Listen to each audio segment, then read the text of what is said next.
ഇന്നലെ ഒരു വീഡിയോ ഇട്ടിരുന്നു, കാശ്മീരിൽ പോകാൻ ബുദ്ധിമുട്ടുള്ളവർക്ക് മണാലിയിലേക്ക് വന്നോളൂ എന്നൊക്കെ പറഞ്ഞ്. അതിൻ്റെ പിന്നാലെ ഒരുപാട് കാര്യങ്ങൾ പേഴ്സണലായിട്ട് ഒരുപാട് ആളുകൾ ചോദിച്ചിരുന്നു. കാശ്മീരിൽ ഇപ്പോൾ എന്തെങ്കിലും ഇഷ്യൂസ് ഉണ്ടോ, വരാൻ പറ്റുമോ, അതുപോലെ മണാലി നിങ്ങൾ പാക്കേജ് ചെയ്തെടുക്കണ്ടോ എന്നുള്ളതൊക്കെ. നമുക്ക് നമ്മുടേതായ ഡേറ്റിൽ മാത്രമേ പാക്കേജ് ഉള്ളൂ, അല്ലാതെ കസ്റ്റമൈസ് ആയിട്ടുള്ള പാക്കേജുകളൊന്നുമില്ല. നിലവിൽ കാശ്മീരിൽ ടൂറിസ്റ്റ് സ്പോട്ടൊക്കെ ഓപ്പണാണ്. ഗുൽമർഗും സോനാമർഗും ഒക്കെ നിലവിൽ ഓപ്പണാണ്.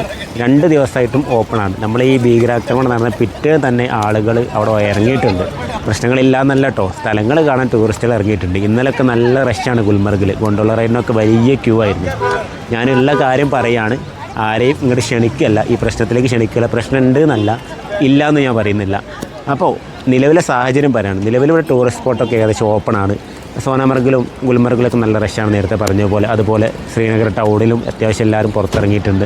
നമ്മുടെ നാട്ടിൽ കാണുന്നത് പോലെ, നാട്ടിലെ ആളുകൾ പേടിക്കും പോലെ എല്ലാ ടൂറിസ്റ്റ് സ്പോട്ടും ഓഫല്ല. വീട്ടിൽ ഉള്ളിൽ ഒതുങ്ങിക്കൂടി ഇരിക്കുകയല്ല.